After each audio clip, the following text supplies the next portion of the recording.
Hoy es miércoles 17 de abril del año 2024. Nuestra jornada matutina toma como referencia para continuar con el programa de la memoria histórica aún no contada del conflicto armado en Colombia, emisión número 527-527, los hechos relacionados con la muerte en combate del bandolero del MRL, alias La Chiva, en enfrentamiento con tropas de la Tercera Brigada y la Policía Nacional en hechos ocurridos en septiembre de 1961 en el barrio construido por el Instituto de Crédito Territorial en el municipio de Sevilla Valle.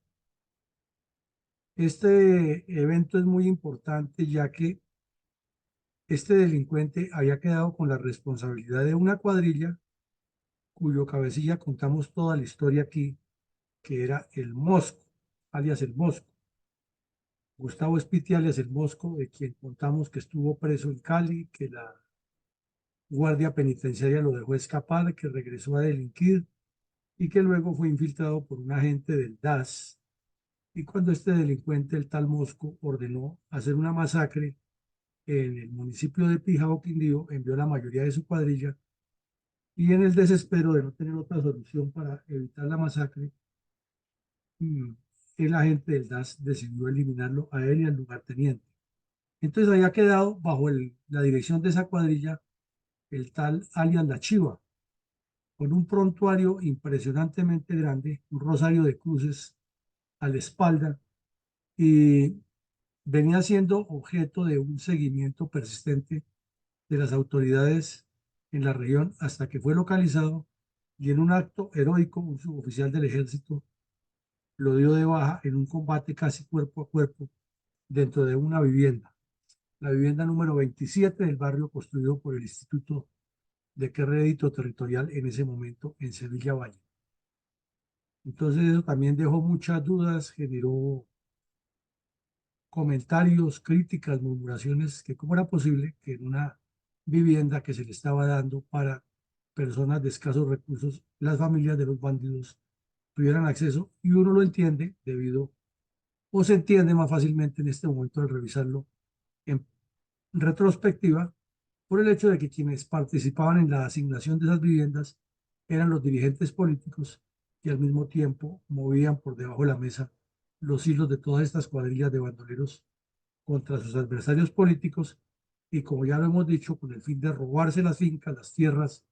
máxime en el municipio de Sevilla, que es un municipio precioso, es un municipio que tiene gran parte en la cordillera y que buen tramo de su territorio es de producción cafetera alta y de una transhumancia grandísima en las épocas de cosecha. Adelante, mi coronel. ¿Por qué el gobierno del Valle del Cauca manifestó a finales de 1960 que la lucha en su jurisdicción era implacable contra el bandolerismo? Pues porque el gobierno del Valle del Cauca tenía que estar alineado de alguna manera con la política del señor Lleras Camargo, que estaba muy enfocado en el Tolima. Pero lo hemos reiterado varias veces que mientras en el Tolima se producían hechos de violencia permanentemente y no coincidía con los avisos permanentes 20 julieros del señor Lleras Camargo y del señor Echandía, que era el que movía los hilos por debajo de de la, de la mesa, pues estaban ocurriendo muchos actos de violencia en el departamento del Valle, el actual departamento de Caldas, con mucho énfasis en Quindío y Risaralda y menos, pero también en lo que constituye Caldas. Y desde luego por la cercanía con el occidente y norte del Tolima, allí era permanentemente esa situación. Se decía que las cifras de personas muertas por efectos de la violencia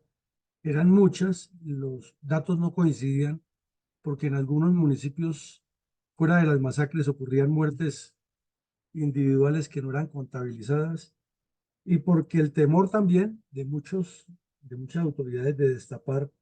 a los autores de estos crímenes les podría significar que ellos fueran la próxima víctima también, o como lo hemos analizado varias veces, porque había connivencia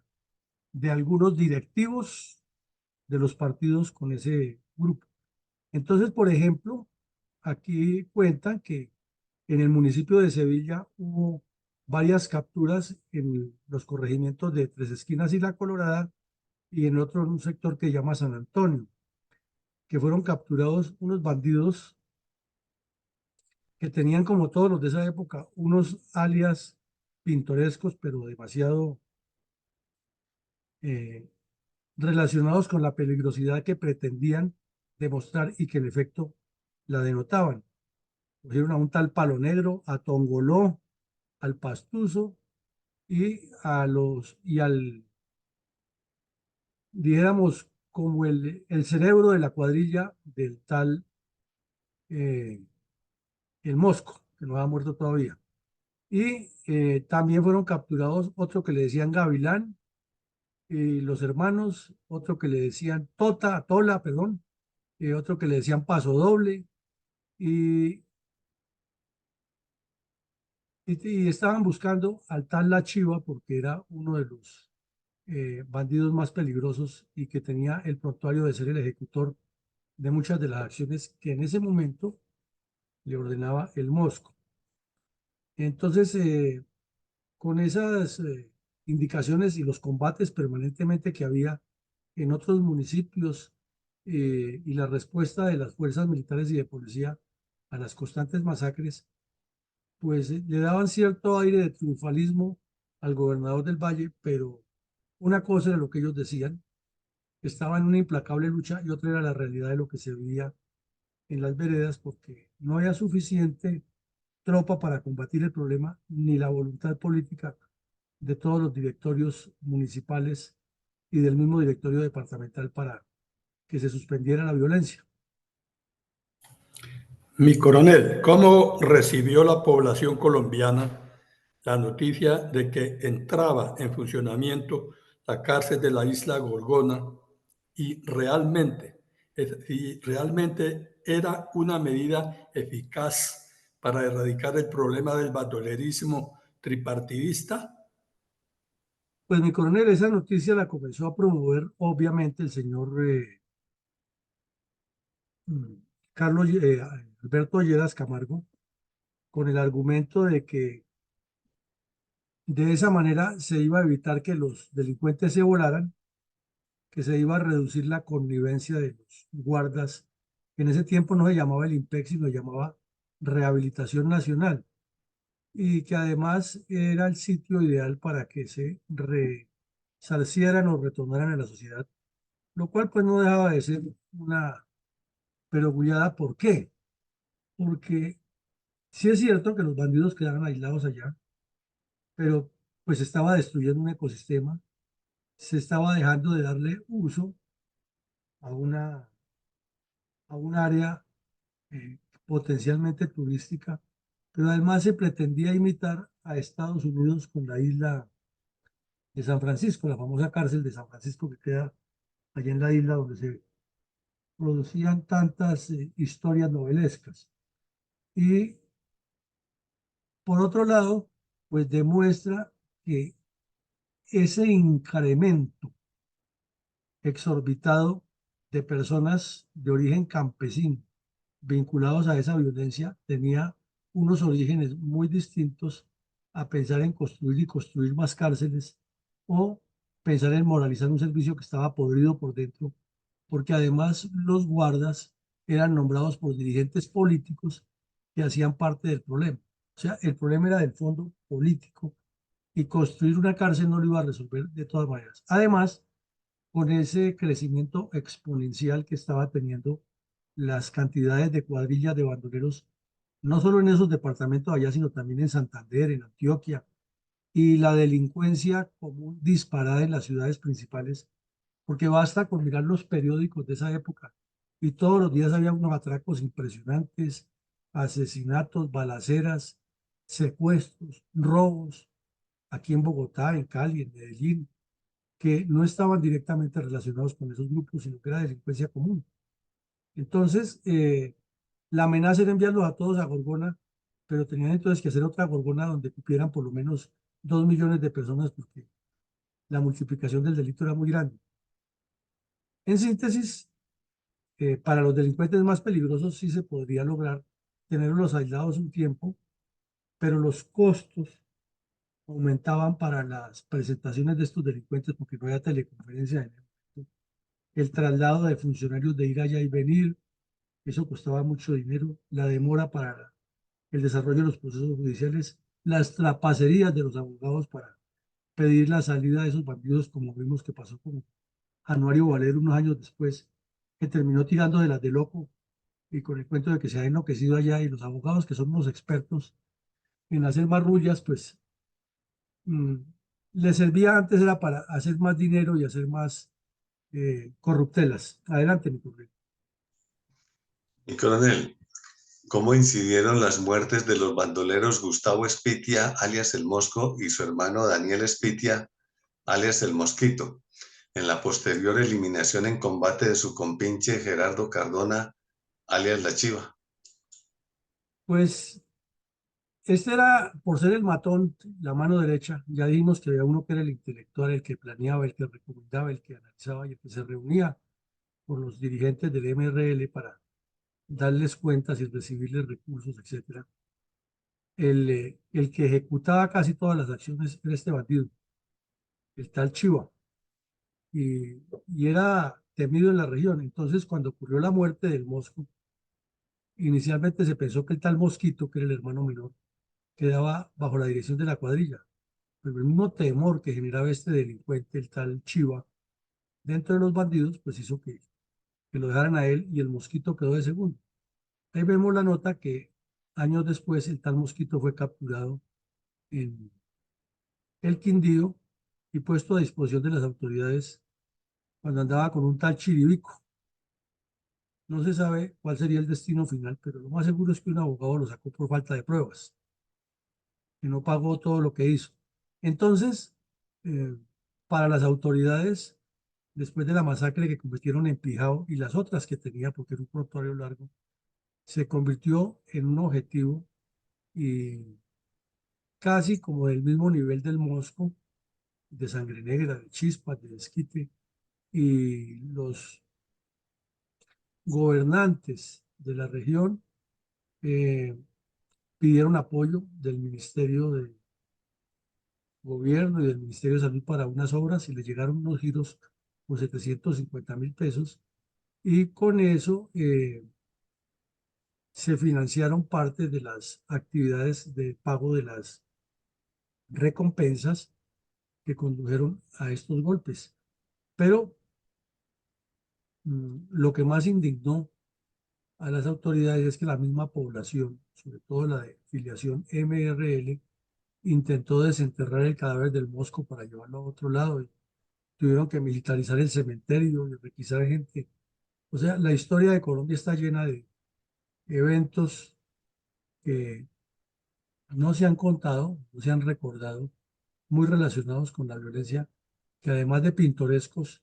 demuestran unos rasgos culturales excepcionales. Adelante, mi coronel.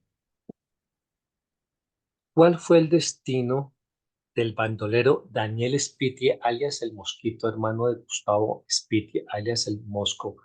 e integrante de la cuadrilla de Gerardo Cardona, alias La Chiva? Pues después de que murió la Chiva, este bandido quedó encargado de la cuadrilla y siguió en la misma, aumentó su base humana de delincuentes y se dedicó a cometer una gran cantidad de delitos en el norte del Valle y en el actual Quindío. Y también fue uno de los que inició contactos muy serios con las nacientes FARC, que en ese momento eran las guerrillas comunistas, con el fin de integrarse, pero tenían siempre esa dicotomía de la mentalidad bandoleril, de la mentalidad eh, criminal perversa, que los dirigentes comunistas trataban de enfocarla era contra los ricos, como ellos decían, y no entre campesinos. Pero definitivamente estos delincuentes no mejoraban. Y finalmente, como les decía, fue capturado en el Quindío en compañía del tal Chiribico, que era otro delincuente de la misma laya,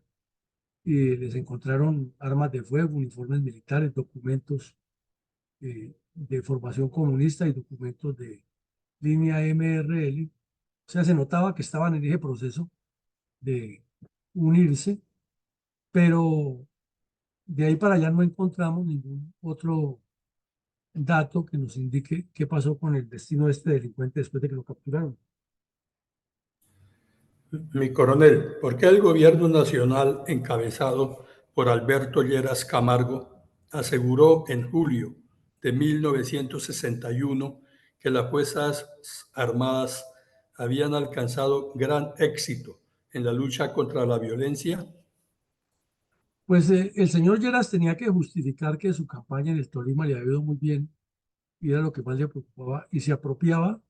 de los éxitos del ejército, especialmente los que tenía el Batallón Colombia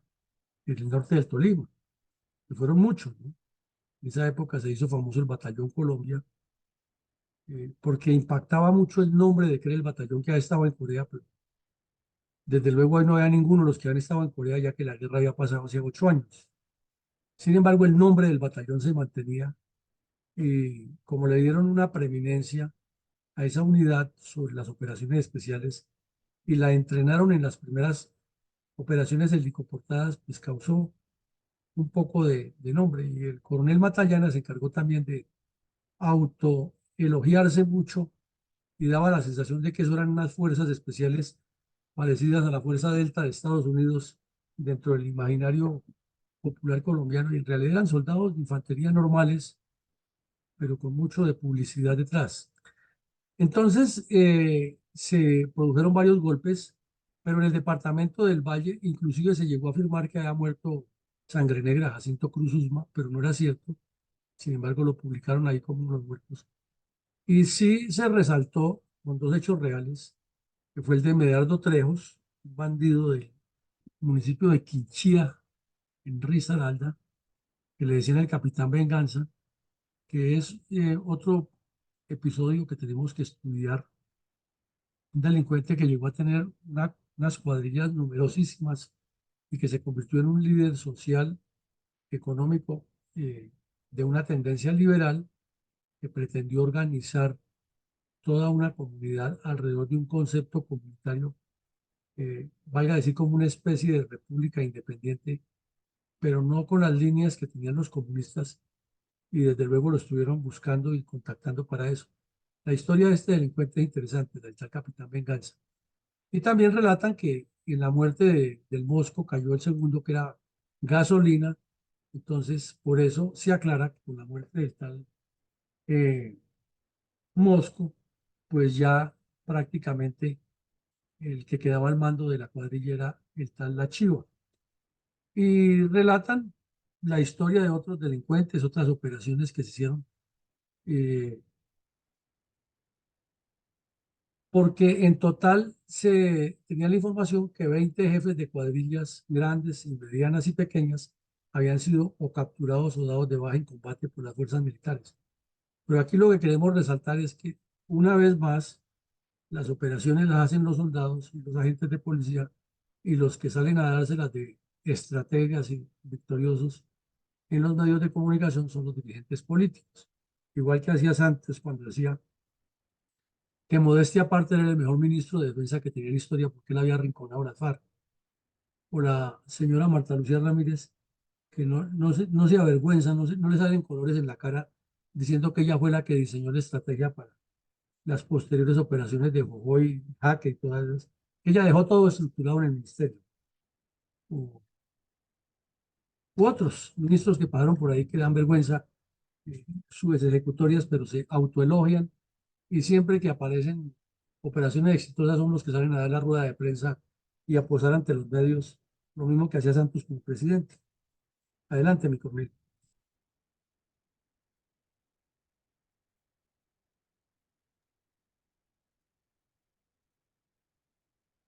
¿Cómo, re- cómo reiteró la misma noticia la dirigencia política del Valle del Cauca? No, pues primero el periódico La Nación de Costa Rica publicó una nota larga en la que reprodujo toda esta información pero vamos a leer una parte de lo que dice porque es anecdótico. Dice, muerto el Mosco en el valle, caen en Quinchía el Gavilán Negro y miembros de su pandilla, muertos en el encuentro con el ejército y la policía Venganza y el capitán Terror y el Mico, pasajero de bus asaltado día muerte a alias el Pollo, jefe bandolero. Las anteriores frases de ninguna manera corresponden a strips de aventuras terroríficas, sino que son titulares de algunas de las muchas informaciones serias publicadas durante las últimas 4 semanas en primera página por los periódicos bogotanos acerca de los nuevos desarrollos de uno de los casos más dramáticos que afronta Colombia, el terrorismo y bandolerismo en los campos, sea cual fuere su origen y sus fuentes de inspiración. Y luego hace una descripción de lo que estaba haciendo el señor Lleras con sus proyectos de paz y relata algunos casos, los resume con base en lo que ha publicado la prensa. Llama la atención que este es un periódico de San José de Costa Rica y que está publicando datos relacionados con esa violencia en Colombia y que es un periódico que circula en un país que tiene cierta relación histórica, cultural y semejanzas con Colombia. Entonces, si esto circuló allí, quiere decir que circuló en todos los periódicos del mundo. Y creemos que un turista, por más que le pinten maravillas de la belleza de Colombia, leyendo esos titulares y leyendo esos mm, relatos, pues poco interés va a tener en venir a conocer Colombia en ese momento, porque el temor es que lo secuestren, lo asesinen o lo maten, o lo extorsionen o le causen daños. Entonces, el bandolerismo desde siempre le ha causado mucho daño al país y estos delincuentes tienen el descaro de salir a decir que no, que ellos no le causan ningún daño al país, comenzando porque alejan el turismo. Y el señor Petro, por ejemplo, en su programa de gobierno dice que es que él va a incrementar el turismo, pero al mismo tiempo dándole la mano a todos estos delincuentes para que sigan destruyendo el país. Es un contrasentido. Ahora, el departamento del Valle, que es la pregunta que hace Vicencio Ortiz, hizo lo mismo que el señor Lleras Camargo y reprodujo exclusivamente lo que tenía que ver con su departamento y resaltó la muerte de Mosco y de tal Gasolina y de otro que también era cercano a esa cuadrilla que era Celedonio Vargas, que se movía entre Quindío, eh, Risaralda, Caldas, Tolima y el Valle. Ese era como el mensajero del tal Mosco y el relacionador del Mosco o el relacionista del Mosco con las cuadrillas liberales y comunistas en toda la región, que también fue eliminado en el departamento de Caldas, pero lo resaltan en el Valle como si hubiera sido un éxito de la gobernación del Valle. Entonces vemos que las tropas se sacrificaban, los soldados y policías daban los golpes y el gobierno nacional se autoadjudicaba la dirección de todo y el gobierno departamental también se daba publicidad que era bajo su gobierno que se han realizado esas operaciones contra los bandidos y daban nombres propios y fechas y cuestionaban lo que se hizo y lo que no se hizo en todos los departamentos afectados. Juego politiquero en relación con la violencia, pero estrategia concreta a largo plazo, ninguna. Mi coronel, ¿eran seguras las cárceles de Colombia en su época? ¿Habían controles efectivos contra la corrupción de la Guardia Penitenciaria? No, ni eran seguras ni había controles, porque hemos visto en episodios anteriores que a menudo se presentaban fugas y sobre todo de bandidos importantes, ¿no? Eh, por ejemplo, ayer vimos que se hizo una operación exitosísima del batallón Codazzi contra la cuadrilla del capitán Ceniza. Pues ese bandido estuvo preso en Palmira y de ahí se voló. Recordemos que cuando vimos lo de la historia del Mosco, se voló de la cárcel de Cali. Recordemos que cuando vimos la historia de Juano Betancourt, que era un bandolero conservador del norte del Tolima, también se voló de la cárcel de Armenia. Y eh, hubo otra cantidad de fugas en distintas partes del país, en Antioquia, en Santander, aquí mismo en Bogotá, de las cárceles Modelo y La Picota se volaron varias veces con el viejo truco de que escaparon entre la caneca de la Lavaza y la caneca de la basura, que se volaron disfrazados de guardias. O sea, eso era reiterativo. El, por eso, cuando hicieron la cárcel de la Gorgona que mencionamos aquí, muchas personas recibieron con alborozo eso, sobre todo por los jefes de las cuadrillas y porque se suponía que allí quedarían más aislados los dirigentes políticos, que eran los que cuadraban todo. Ese episodio que estudiamos aquí largo rato, cuando el señor Cornelio Reyes, que era un dirigente conservador muy famoso del Valle, representó al bandido, el tal Capitán Veneno, que finalmente no se supo si el Capitán Veneno era el señor Reyes, quedó siempre esa duda para la historia. Demuestra que ese era el modus operandi, además porque varias veces se denunció y porque el general Ruiz Novoa se lo dijo en el Congreso de la República. Dijo es que los dirigentes políticos van y sacan de la cárcel a los bandidos. Entonces, jueces, venales, directores de cárceles corruptos y una guardia penitenciaria que era nombrada por los mismos dirigentes políticos. Entonces, los muchachos que trabajaban en esas guardias o los sobornaban con dinero o los apretaban, que si no facilitaban la fuga les quitaban el puesto de trabajo. Y además, porque siempre ha sido histórico en Colombia la corrupción dentro de la guardia para dejarles entrar cosas prohibidas, mujeres, trago, les dejan hacer parrandas, armas y ahora últimamente celulares y computadores y conexiones a internet. Entonces, ni en ese tiempo ni ahora ha mejorado mucho el sistema penitenciario. Ahora se han reducido las fugas, claro, pero la corrupción y la descomposición interna no ha cambiado mayor cosa. Coronel, ¿por qué a finales de 1960 se ofrecían jugosas recompensas por las capturas de los bandoleros de los partidos conservador, liberal y comunista en el Valle del Cauca, cuando al mismo tiempo las autoridades daban victoriosos partes de erradicación de violencia? Pues porque la dirigencia política era la responsable de todo eso. Vemos que el departamento del Valle había destinado 275 mil pesos de la época, que era mucho dinero, muchísimo dinero, para capturar esos bandidos y las tarifas que ofreciera de 5.000, de 10.000, de 8.000 pesos por una cantidad de delincuentes que algunos de esos ya hemos ido viendo cómo cayeron o, o los tenemos en lista para ir explicando la historia de cómo fueron eliminados. Por ejemplo, nombraban al tal Capitán Ceniza que se acababa de volar de la cárcel de Palmira y por eso ofrecían 10.000 pesos, era la tarifa más alta. El tal Puente Roto, del que ya hablamos hace rato, que fue dado de baja por el sargento Evelio Buitrago Salazar el, eh, en su momento. También vimos el de un tal Pati Cortico, del cual hemos hablado aquí. El Diablo, es que los apodos eran impresionantes. Eh, y el Elefantico, eh, Tolima. Bueno, la lista era larguísima y por eso se ofrecían una cantidad de dinero y entre los que estaban en la lista estaba esta La Chiva con 5.000 pesos que ofrecían por la cabeza de él. Entonces, el tema allí era que, por un lado, los delincuentes eh, eran buscados y se ofrecía dinero, pero por otro lado, los directorios de los tres partidos, por debajo de la mesa, tenían los contactos con ellos e inclusive los alertaban de todo lo que se estaba adelantando contra ellos y hacían inteligencia dentro de las fuerzas militares y la policía para ver qué informaciones se tenía o cómo se estaba buscando para localizarlos y les llevaban esas informaciones a los bandidos. Igual a lo que hacía el señor Rojas Puyo cuando los diálogos de paz en Casa Verde, o lo que hizo mucho tiempo el señor Álvaro Leiva Durán cuando era el mediador de Virgilio Barco y de César Gaviria con las FARC.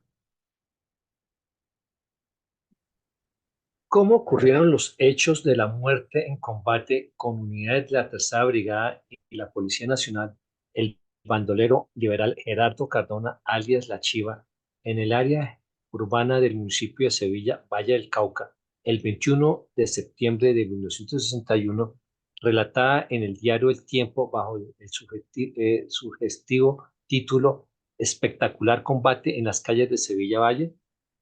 Bueno, es que resulta que unos meses antes de eso, o sea, después de la muerte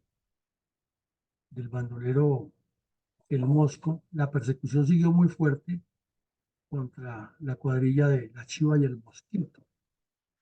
Entonces, capturaron en el municipio de Trujillo Valle a un bandido y otros en Sevilla. Y el alcalde confirmó que los que capturaron en Sevilla eran miembros del grupo de Celedonio Vargas, que era una de las subcuadrillas que tenía en ese momento el tal La Chiva, ya que había muerto el Mosco. Y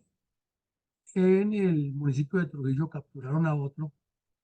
que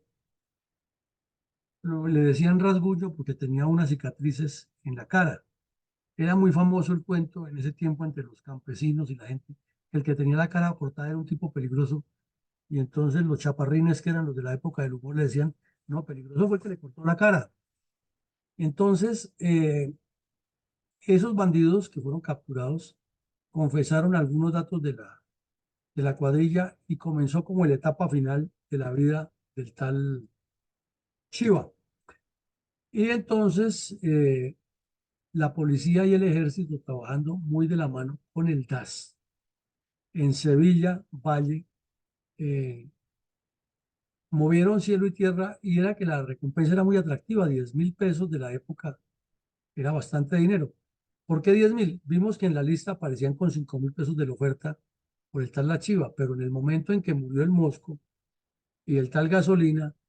y que se comprobó que el tal Celedonio se había ido del Valle y estaba delinquiendo en Caldas, entonces la gobernación del Valle lo que hizo fue trasladar los 5.000 pesos de Celedonio para La Chiva y que la gobernación de Caldas asumiera el pago del bandido, el tal Celedonio. Entonces comenzaron a buscarlo y un agente del DAS muy hábil tomó el contacto con los familiares, con los contactos que tenía en el barrio del Instituto de Crédito Territorial, que le decían Liscredial, allá en Sevilla. Lo localizó en la casa número 27 y había un grupo que estaba listo permanentemente, combinado de la policía y el ejército, al mando de un capitán de la policía y un teniente del ejército,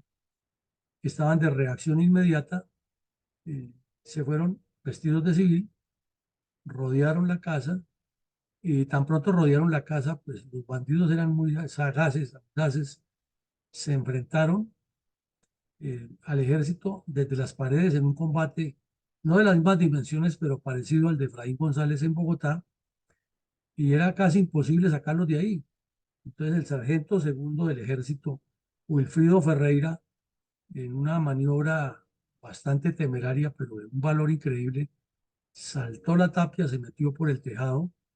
de la casa y entró y en un combate prácticamente de cuerpo a cuerpo con su arma de dotación dio de baja al bandolero que estaba haciendo resistencia. El bandolero en ese momento estaba vestido con uniforme militar, tenía unos tenis Croydon y cargaba una cantidad de fotos y leyendas que llamaron muchísimo la atención. Por ejemplo, entre el bolsillo de la camisa le encontraron la pata de un pájaro. Y esa pata del pájaro era el amuleto que él tenía para matar pájaros, o sea, para matar conservadores. Y de igual manera le encontraron fotos, por ejemplo, que de un señor a quien le hicieron una incursión para matarlo y mataron a varias personas, pero él se salvó y tenía la foto de ese potencial enemigo, porque era un conservador, propietario de una finca, y que le había escrito por detrás al aguantador de nosotros, no sabe qué le puede pasar. Y le encontraron una agenda de unas que eran comunes en esa época, unas agenditas de color azul casi todas, o rojo, que era plastificada y que tenía los 365 días del año y la cargaban mucho, sobre todo los comerciantes informales y las personas que trabajaban, los conductores de bus. Era como un Vélez en el bolsillo de la camisa, una agendita de plástico donde anotaban cosas. Y entre las leyendas que tenía este sujeto decía, tengo un revólver, no me rindo, me hago matar primero que ir a la Gorgona,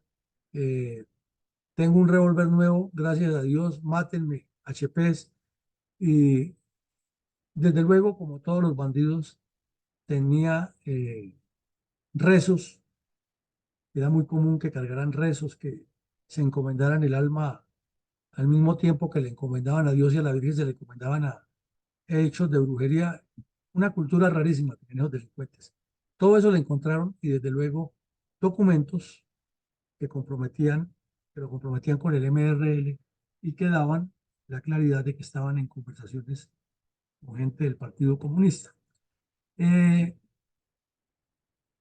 Este tipo, o el cadáver de este sujeto, fue utilizado como un trofeo por el alcalde y el secretario de gobierno del municipio de Sevilla, lo cual pues hoy en día se ve como un acto de igual barbarie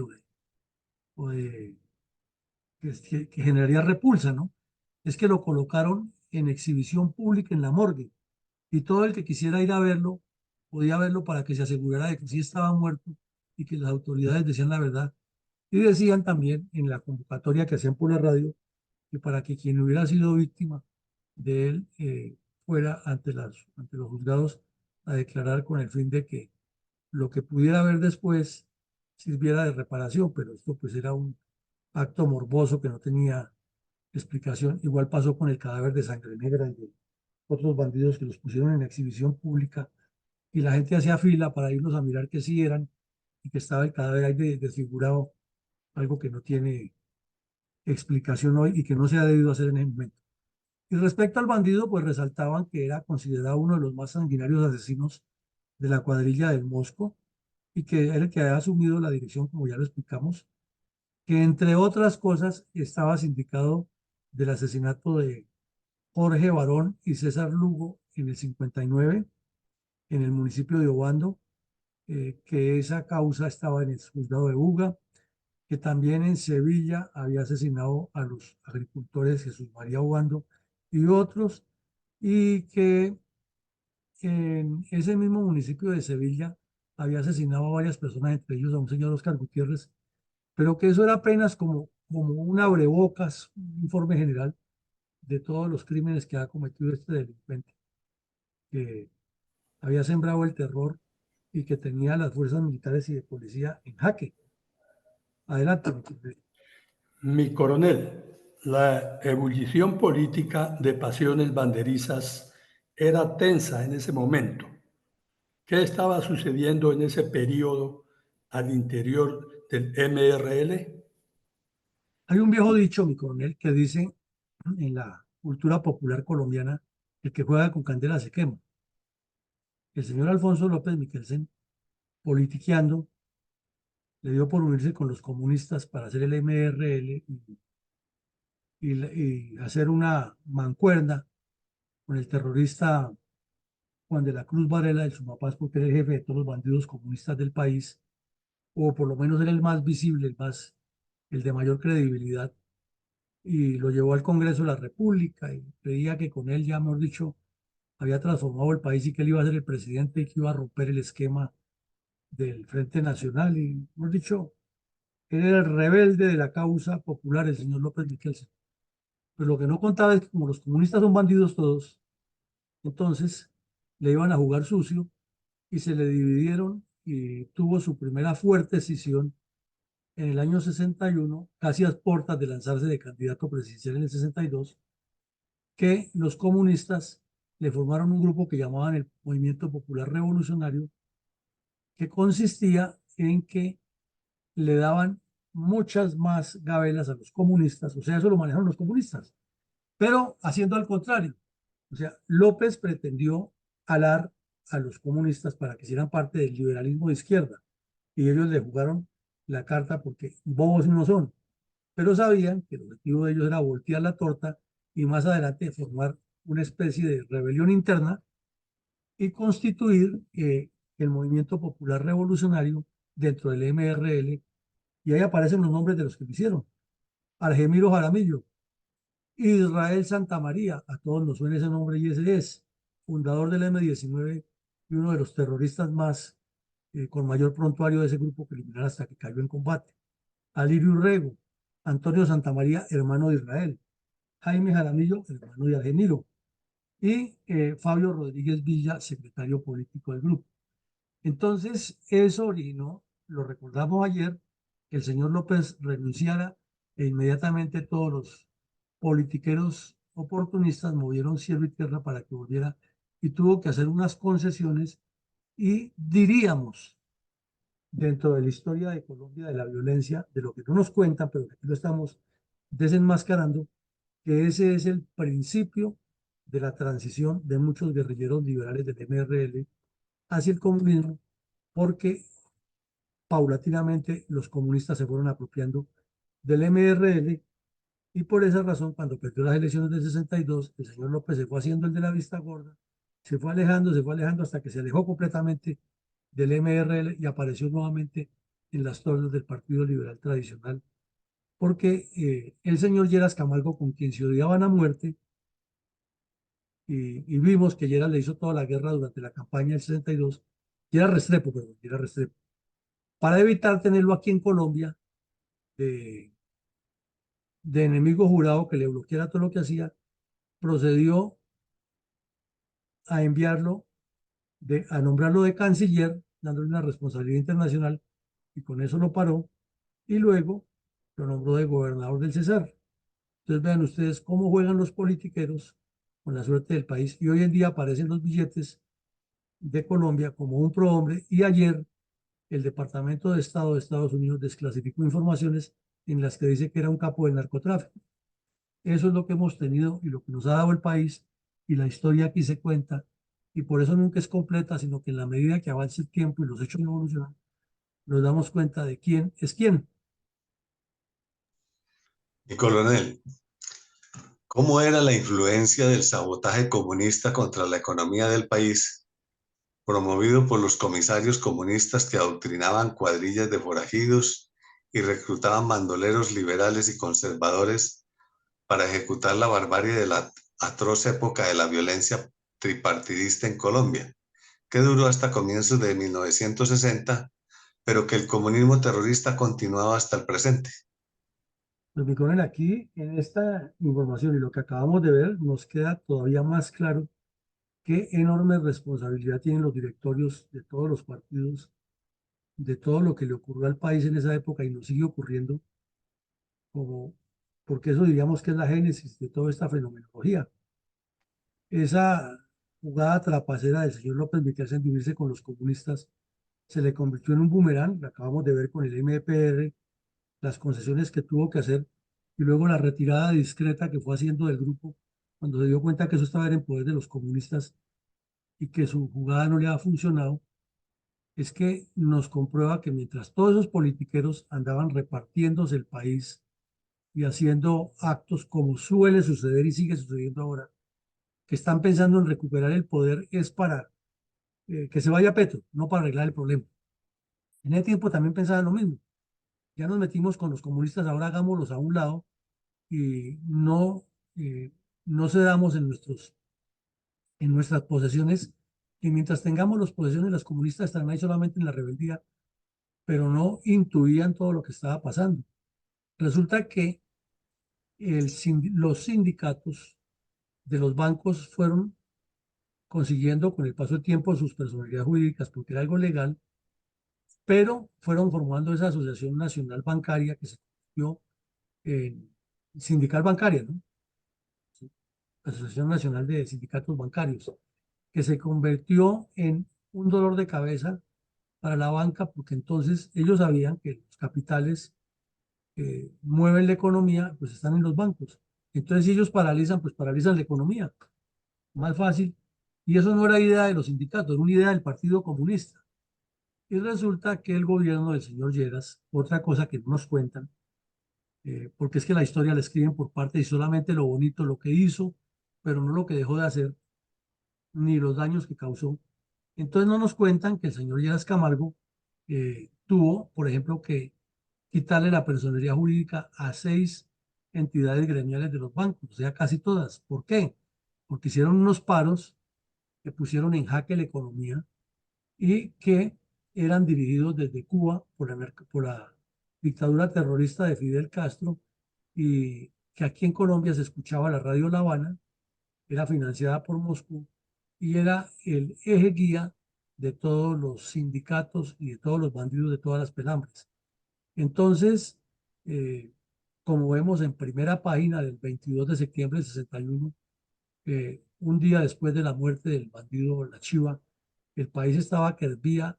en esos problemas. Y vemos también que ese mismo día andaba el MRL dividido en dos. Entonces, eso significa que el problema se le ha salido de las manos y que cuando nos pintan que el Frente Nacional fue la solución y la salvación y que el señor Lleras Camargo fue la octava maravilla como presidente, pues eso no es cierto. No es cierto porque los recortes de prensa y los relatos escritos nos lo traen. Sin embargo, ellos, los dirigentes políticos, han sido muy hábiles y han contratado a sus consuetas que les escriben libros y les escriben la historia. Y cuando decimos vamos a reconstruir el gobierno de tal personaje, mejor dicho, Alicia en el País de las Maravillas. Adelante, mi coronel. ¿Trajo el pacto Omar Santos alguna, trajo a los habitantes del departamento de Nariño y a los miembros de las fuerzas militares? No, no trajo ningún alivio ni beneficio. El valle sigue en manos del narcotráfico. Y así como en ese tiempo había un poco de remoquetes y apodos, Pati Cortico, el Diablo, Carezapo, y todos los delincuentes que tienen unos remoquetes y unos sobrenombres rimbombantes. Hoy tenemos lo mismo, con el cartel del Valle, la cordillera, la no sé qué. Y es todo el Valle del Cauca afectado porque las dos cordilleras, la riqueza cafetera, la riqueza agrícola, sobre todo la azucarera y la ganadería que hay en el valle, que es importante, además de la zona industrial que hay en el centro sur del valle, pues hace que con su privilegiada posición geoestratégica la violencia perviva y todos esos hechos que se presentaban en el tiempo de violencia urbana y rural están reedificados. Y el señor Santos nos dijo que se acarró la guerra en Colombia, que las FARC se han retirado y ahí los tenemos a las FARC otra vez, o ahí mismo, en Jamundí, en Palmira, en Tuluá, en Cerrito, en la salida a Buenaventura, etcétera. Síntesis, no. Mi coronel, escuchemos un minuto de silencio en memoria de todas las víctimas de la atroz violencia desenfrenada contra los colombianos desde 1960 con la violencia tripartidista.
Mi coronel,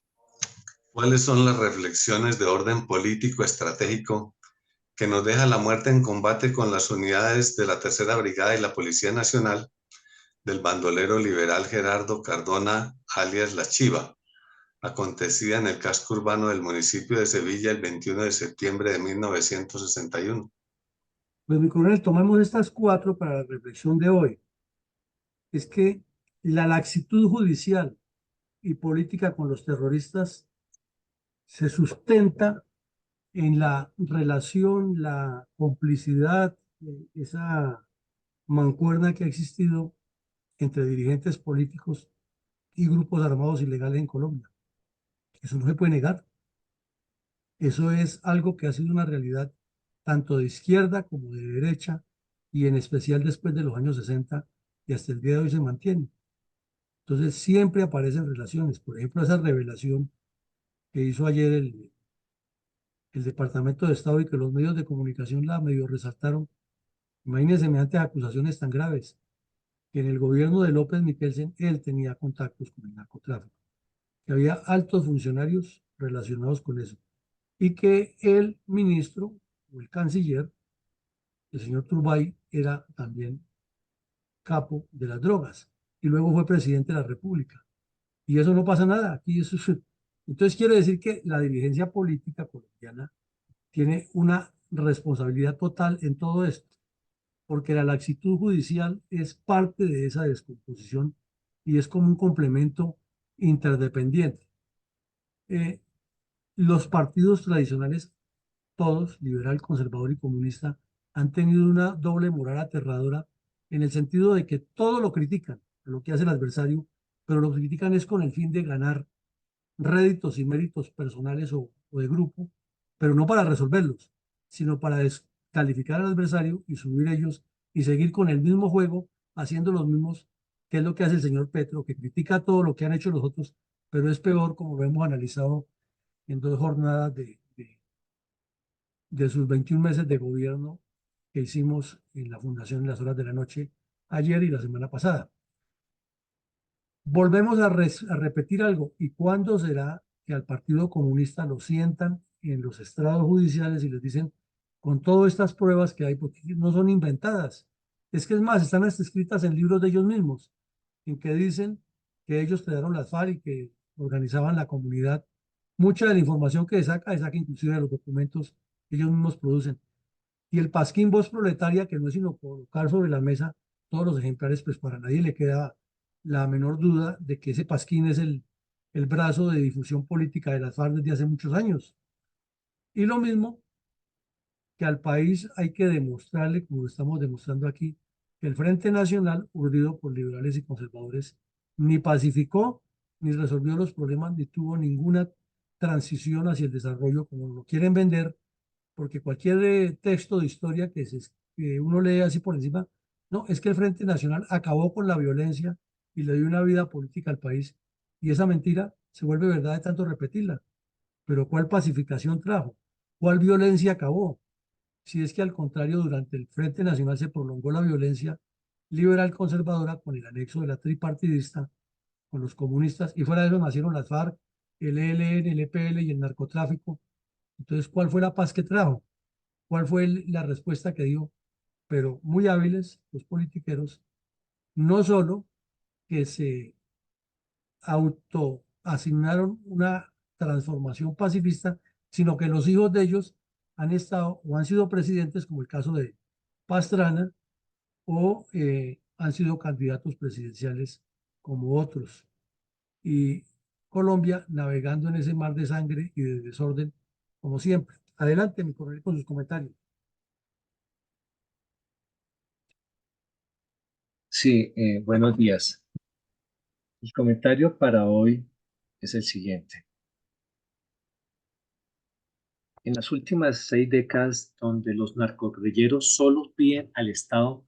a honrar los compromisos asumidos en el acuerdo final de paz, a poner un fin definitivo a la confrontación armada, dada la persistencia y expansión de la violencia en ciertos territorios del país y, por tanto, a priorizar la vida y la construcción de paz dentro de la agenda política nacional. Solo se limitan a pedir, no para la gente en general, sino en particular para los narcoterroristas de la FARC y el ELN. en ningún momento para la población en general, al campesino, al indígena, al desplazado por la violencia, no, de ninguna manera.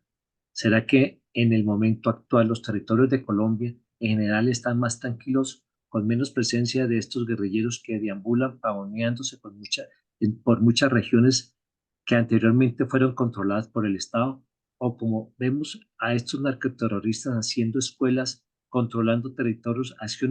haciendo acciones en apoyo a la población, haciendo sepelios multitudinarios, armados frente a todos y ninguna autoridad civil y militar dice o hace nada. Fueron estos grupos de bandidos que en complicidad con los delincuentes de las cárceles, narcoterroristas y la peor realidad de delincuentes lograron el funesto nombramiento del gobierno actual.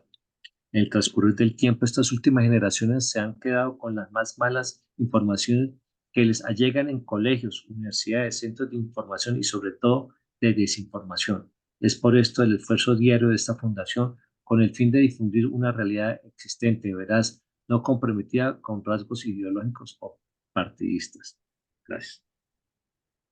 Bueno, exactamente, no comprometidos con rasgos ideológicos ni partidistas y tratando de rescatar la realidad de los hechos para que con base en las pruebas que colocamos en las pantallas de cada una de estas emisiones se vea dónde está el fondo, el foco, el germen, el numen del problema y no que sigamos divagando en acusaciones mutuas entre los dirigentes, que es lo que nos ha tenido ahí, con la disculpa de las acusaciones de uno y otro lado, siguen relacionados con bandas de todas las pelambres, destruyendo a Colombia e impidiendo que una región tan rica y tan potencialmente productiva se enfrasque en el subdesarrollo, mientras unos pocos pelechan de esa misma violencia. Llegamos al final del ejercicio, nos dejamos con el mensaje institucional y los invitamos para que nos acompañen esta noche en la jornada académica de avance en el conocimiento de la Constitución Política de Colombia y mañana los esperamos nuevamente a esta hora con una nueva emisión de la memoria histórica aún no contada del conflicto armado en Colombia. Feliz día para todos y que Dios nos siga bendiciendo.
Bueno, entonces nos vemos a las 6 de la tarde. Muchísimas gracias a todos.